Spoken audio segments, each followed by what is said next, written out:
Welcome to the episode number 40 with Mr. Aidasem. We're here in Vilnius, and we're gonna be recording this special episode in English again. So that's like the third or fourth episode that we did in English. So przejdę teraz na polski i zapowiem. Witamy w podcaście Życie, Bez Gruchy w odcinku 40 i będziemy nagrywać ten specjalny odcinek właśnie tutaj z Litwy z naszym assassinem Aidasem i najlepszym senior backend developerem, który właśnie jest tutaj z Litwy i mnie oprowadza, pokazuje mi tutaj jak ten market działa w Wilnie. So Aidas, great to have you again on the podcast. I'm happy to be here, to be in the not Hill, but Hilton. I wanted to say Hilton Hotel, beautiful Hilton. Hello, Martin, and welcome to Lithuania. Wow, man! That's your first time here. It's the first time I've been here, and I promised you that I'm gonna come here. I know. One day I'm gonna come here, and then that's the day that I've arrived. Well, I'm glad you're here. And we're not only doing, sightseeing, but also we're working together. We're doing business here, and you've been showing this beautiful Lithuanian Vilnius office that you have the pleasure to work from. Exactly, and a lot of Emersoft magic happens from that office, right in front of the cathedral, where we have an iconic view overlooking the cathedral and Belfry Tower and the cathedral square that Martin has had a chance to see today. So, welcome to Lithuania, Martin. How are you finding it? Man, it's beautiful, especially those air balloons that we can see from the window. We're in the Hilton Hotel right now, where I'm staying. And so Aidas mentioned when we were actually wandering around Vilnius, he mentioned about those air balloons, and then I couldn't picture how this would look like, and now I can actually see that that's very romantic and beautiful. But we're not here to talk about that only, but also that. But we're here to talk about also the Lithuanian market, maybe Vilnius market when it comes to technology. We're gonna talk about business processes, marketing processes, sales processes, and for example, technological processes, production processes. We wanna mention about the importance of those processes that you can't see, because you see the end product. Whenever you go to a company, you see the end product. And sometimes you have bad experience, sometimes you have good experience. And then whether you have bad experience or good experience, very often comes down to the processes. And the reason we wanted to bring it up is because yesterday we met Aidasem, who is head of marketing for the Swedbank, one of the biggest banks in Lithuania, owned by Swedish. Mm-hmm. And then we had a very interesting conversation about their processes when Max is another friend of Aidas, who is a backend full stack developer here in Vilnius. He actually is Spanish from Barcelona. That's correct. But he came here and he fell in love, not in a woman, but in Vilnius. He fell in love with the country. With the country, yeah. And So I'm gonna say hi to Max. I think he's gonna listen to this podcast. We'll make sure he listens. Yeah, and say hi to Aidasem as well. I'll make sure they were the inspiration for this episode. And so but when we went out yesterday, because it was your 35th birthday that we celebrated. So what I like is whenever I go to a place, I never go for one thing. You go for many things. For many things. So it was your birthday, it was sightseeing, it was we're doing everything. We're doing business, you're showing around the offices here, you're showing me the culture, and what I do is I just suck the data from this place. Well, that's how we travel, and that's what I love about traveling with you and with Emersoft, and that's the way of living and working with Emersoft. We just don't go for one thing, but we go for the selection of things. Yeah. Pleasure and business combined, and that's what we are very good at. We're cooking the soup of life. Stirring the soup and making the most of it every day. Amen. So what we're going to talk about as well is we're going to give them an update on the quarantine in Lithuania, because a few days ago there was a document released that actually I'm gonna be in a quarantine for 14 days. Yes, and I didn't know that I'm Lithuanian gonna come government here. basically issues an update on arrivals from abroad and any self-isolation rules that apply to them. And it wasn't really clear whether Marcin could come in without self-isolating himself for 14 days. But Lithuania has this new exception for business travelers from Poland, and you are here for the business reasons. So you are exempt from the 14 days isolation. But it was not easy to get this clarification from the institutions. I had to call them a couple of times. The first time I called them, I was told that there were 2 conflicting documents issued, and that was a week ago. So they couldn't give me like a proper answer. And also they told me about the situation when a business traveler from Poland was told to self-isolate himself at the Vilnius airport upon arrival, and even the lawyers got involved because there was this misunderstanding, different data, whether you should or you should not. But shortly after that, I made another phone call an hour later, and I got this confirmation that you can come into Lithuania from Poland, being business traveler for business reasons, and you don't need to self-isolate yourself, and you don't need to have a test done. So I'm glad that your arrival was smooth. Yeah, and it was kind of a roller coaster before I came here, because we planned that a month before when you were in Poland. Exactly. We planned this trip initially when I was in Poland more than a month ago.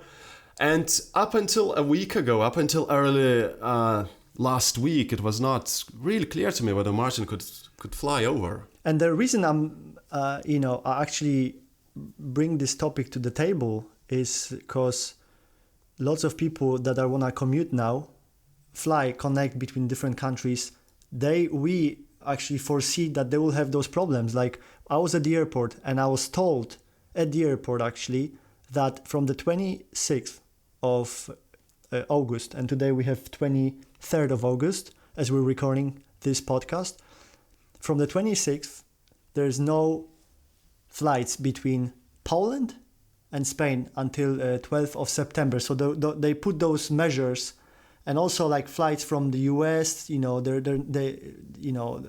basically, they can't land in Poland. Yeah, there's a lot of restrictions all over. Lots of restrictions, and I think it's gonna be like a game, like you wanna for example, go to Portugal. I was talking to one of my friends, and she's going to Madrid, so she's not gonna be able to go to Madrid because of all the situation. She was gonna go on the 3rd, and now she's not gonna be able to go, so she might go through like Germany or France, and then it's the whole game that I foresee for the next few months. And we hear all this news from all over Europe, including the UK, about new quarantine rules from arrivals from certain countries. So if you are to travel, like myself, we really have to be on top of finding out the latest updates. Yeah. Basically following the numbers, the COVID cases per 100,000 people within the last 14 days and stuff. So yeah, very important to keep up with the latest data if you were to travel. Yeah, and I want to finish that point off by saying, by sharing my experience, how I came here to Vilnius, how I flew from Warsaw to Vilnius, and what questions I was asked at the borders, and then were you asking any questions? The measures, etc. So at the Warsaw airport, they measured my temperature, and there's a camera that scans you, and then I flew over here to Vilnius, and by the way, beautiful flight. 50 minutes. 50 minutes, and I'm here in Vilnius, and that's another sign for me that the logistics are great to do business here. And this country is developing. This country is growing. It's got a beautiful population of people. The people are smart. Like, Spaniards are coming here. Yes. So Lithuania has talents, no question about it. Lithuania has talents. Lithuania has a nice people are willing to work. Startups. Yes, absolutely. Especially in IT. So there are a lot of startups in technology sector in Vilnius and in the whole country of Lithuania. Yeah. So absolutely, talent is great here. Yeah, so that's what I've noticed, and we're gonna actually now transition to that, because as we were going from what was Bora Bora? What was the city? It was just outside Vilnius. It's a resort hotel outside Vilnius near the lake. Yeah. So we were coming back from the lake, and as we were driving into Vilnius, I've seen, for example, those big conglomerates, Cognizant. So I was like, okay, so big players are here in Vilnius, but then I heard, so that's American capital. Cognizant is it's a huge American conglomerate. But then we had that conversation about banks with.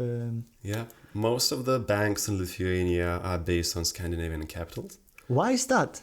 That's something that I didn't realize. Yeah, well, it's not only banks, it's also, petrol stations. So starting from petrol stations, finishing with banks, there's a lot of Swedish and other Scandinavian capital in Lithuania. Yeah. To be honest, I'm not entirely sure why is that. We should probably delve into the data and find out more about it. But obviously, close proximity to Scandinavia for sure, yeah, has a big role to play. You think here. they wanna have a stake in this market? Absolutely, they have a stake. They have a stake. They have had a stake. And remembering the years before I moved to London, which was more than 15 years ago, it was already like that. It was already like that, absolutely. So there's a strong link, there's a strong connection already between Baltic countries. Yeah, business-wise, investment-wise. Yeah, so there's a lot of Scandinavian investments. For example, I didn't see Starbucks. Even one Starbucks. We've never had Starbucks in Lithuania. Exactly. You go to Warsaw, you go to London, you have Starbucks on every corner on the high street. I know, I've seen it. So that's another question, I question stuff. I want to know why. Why there's no Starbucks? Is it the will of the Lithuanian people? They don't want Starbucks, they want Vero Cafe, for example? Well, there's a lot of, local good coffee shop chains in Lithuania. Mm-hmm. This might be a reason why it may not be very competitive market for a player like Starbucks to come in. Right. So that's the will of Lithuanian people, that you choose to support the local coffee shops. I'm asking those questions because I'm curious. I'm curious about, what's happening here in this market. Maybe I can learn something when I leave from here. Maybe that's gonna bank me a milli. You see, I think that's the will of majority of Lithuanians population. I don't think that anybody, has organized a poll or something, asking, can you accept Starbucks to be maybe on, it's on because your of streets? I was maybe wondering, maybe it's because of the, sort of small population relatively. That too. And that small population is very well served by, existing businesses here. Mm-hmm. So it might be quite tough, for Starbucks to be adapted here, knowing that the small population is already well served. Right. That makes sense entirely. Okay, cool. So let's transition to the business processes. We're going to go back to the story with Atlas yesterday. And he mentioned about their process, like how they onboard the customers. So I'm going to expand on that. But Max was saying that he wanted to sign for an account. Bank account, yeah. He wanted to open a bank account at Swedbank, and he couldn't. And the real reason, I guess we never figure out what was the real reason why he couldn't open the bank account. He said that they were asking so many personal questions, and they wanted lots of data up front. And then Atlas was saying that, it's because we want to know our customers, which is fine. But then I was thinking for our business, for example, and for our clients, we're now developing a platform for one of our clients in California, and then they were saying, when you get someone to sign for something, ask them a few questions and get them to commit first to small actions. Yeah, phased approach. Exactly. So you have a phase one with minimal amount of data that you want to require. Yeah, so give me your email, give me your name, and I'm good. Yeah. Well, compare it to any registration form online. How many times have you been put off by a massively long registration form? Oh, many times. Many times. I would leave the page, even if it offers something for me. that I would get by filling that form, but when I see how long that form is, I don't want it anymore. You know, that reminds I don't me- want it anymore. I'll go and look for something else, you know, Yeah. where I don't need to fill in like 100 fields of my personal data. You know, it reminds me of something. I received sometimes, you know, inside apps, they ask you to give them like a quick survey, yeah? Yes. And Revolut asked me, oh, you know, could you provide your feedback on something? I'm like, sure, yeah, I'll do it. Because I use it, so I'll do it. And they asked me like fucking 10 questions or something. Bang, bang, bang, bang, bang. I'm like, I'm tired. Exactly. I don't want to ask. I don't And answer then you leave. question. And then you leave in the middle of the process. Just ask me one fucking question. Let me answer to you, and then move on. The same with emails. How many times have you seen people are sending you emails like this? Essay. Guys, never send an email that's got fucking 100 points because people are gonna get bored. There's no Just attention they're gonna- span. they're gonna Send get them bored reading it. one point, get it sorted, go to the next point. Bang, bang, bang, bang.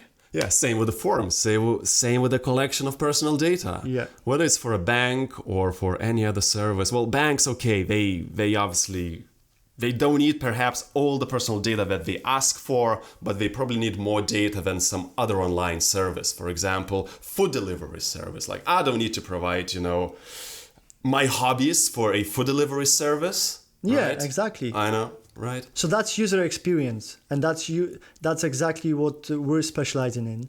Whenever we work with customers, we want to make the user experience as simple as possible and as user friendly for the customer.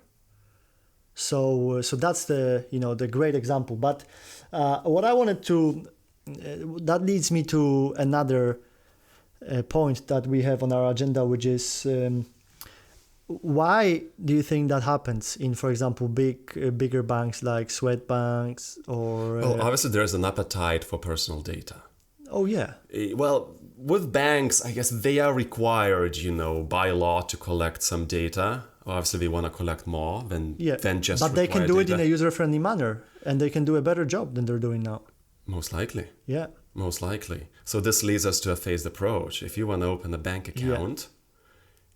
Do you really need to collect 5 pages of personal data, or could you just, you know, start with a couple of questions? And that leads me to another problem, which I think is, I can say from our, you know, kind of micro scale, where in our business, I've noticed that, for example, you have a, you know, developer, you have, you know, finance person, and you have, you know, a graphic designer. Yeah. So what I've learned in my career is that it's not just enough to, you know, be a developer. Like, you should be, for example, asking questions about your taxes. You should be asking questions about, you know, user experience. Why what we produce works like this. Not only the graphic designers, because they don't know coding. They don't know this. They don't know that.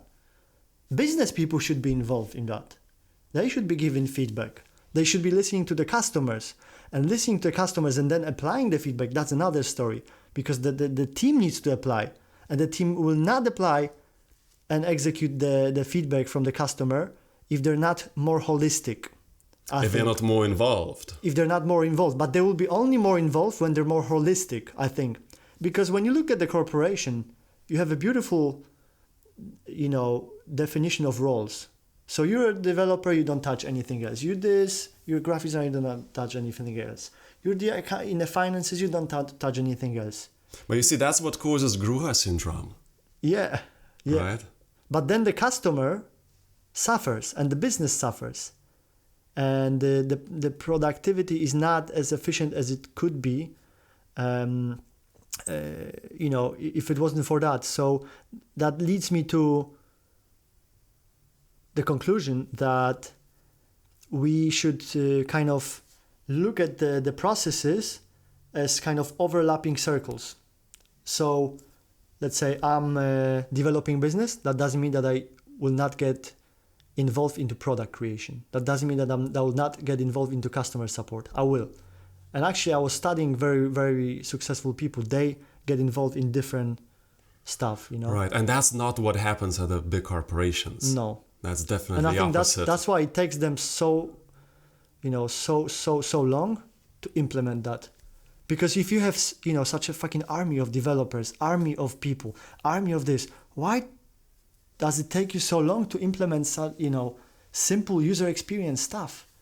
Which goes back to the clarification of processes. Yeah. And roles. Yeah. And seeing, more than just being yourself as a coder and not getting involved in support, as you said. And that's a very, very common model in corporations, which we don't adapt here at Emersoft. We look at the roles in a wider way. We model the best, and we listen to the customers. We look at the markets, and we sniff around. So we're gonna be sniffing around more here in Lithuania, but we wanna leave you guys before we go. We wanna leave you with something that you can think about. Like whenever you go to work, look at other areas, like what your colleagues are doing. Study them. Doesn't mean you need to be an expert. Like I'm not saying that. No, like, you cannot be an expert everywhere. Yeah, we were talking earlier today about the full stack developer right. role. And we were talking about taxes. You're not a tax expert, but you don't need to be. No. Ask me the fucking question. Go to the right person. Ask me the fucking question. That's what I've learned in my career, and I think that's so important. We were talking with Neringa. She's human rights, etc. I was asking her questions like, "Oh, what sort of company? What type of company do you have?" Because I'm interested. I'm not asking all the questions, but I'm learning, and I would like expanding your horizons, yes. especially when you face the field that you have not worked in before. Yeah. Or a subject that you've not had to deal with much before. Yeah. So also look at this from the experience gaining point of view. It's not to overload your day, but it's rather to broaden your experience, broaden your horizons. Yeah. And that's not only good for your family. It's not only good for you. It's not only good for the business, but for everybody. And so what I'm going to do here in Lithuania for the remaining time, we're going to do more business now, get back to the business. And then also I want to bring this point because that's, I think, very important, like to document, not be perfect with what you're doing. I told you the definition of the entrepreneur. Of a professional. You don't need to be an entrepreneur, of a professional. That the professional is somebody who does what they should,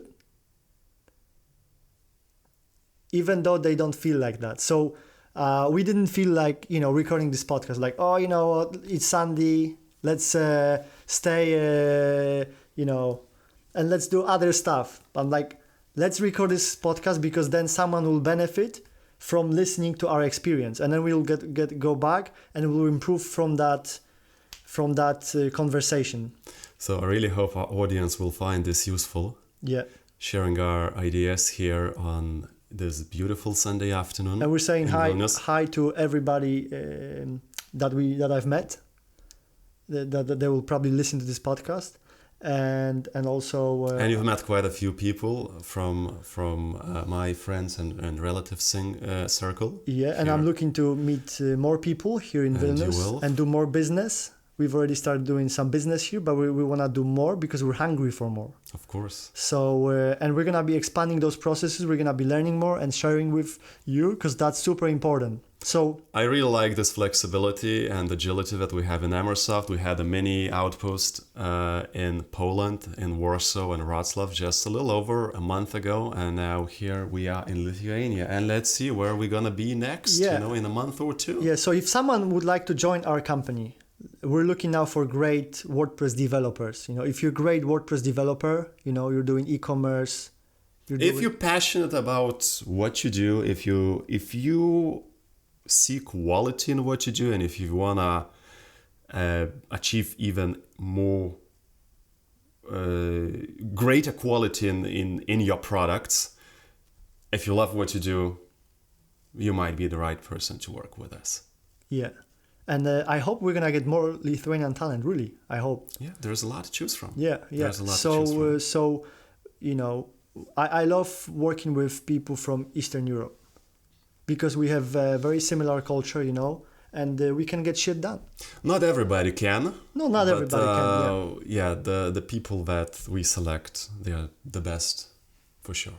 That's correct. Yeah. So thank you very much for tuning in. We're gonna give you more updates, and Aidasem maybe you'll get on the podcast next month as well. We'll see. We'll see where the next month takes us to. Yeah, but we'll keep you updated as promised. We deliver the business panel. We do what we promised on. Absolutely. We need a colleague Pavel for business panel, as it used to be. Exactly. But COVID broke up our plans. Yeah, but we're here in Lithuania. It's been a great time. Tomorrow is the last day while I'm here in Lithuania, and that's how we live in Emersoft. That's how we work at Emersoft, and we're gonna link basically the page where there are open roles and careers, like if someone wanted to join our company. So you can click on that if you're interested. Aidasem is the great example. Yeah, we open to talent from Eastern Europe, from all over the world. Yeah, as long as you have what it takes. We are totally open for all the talent.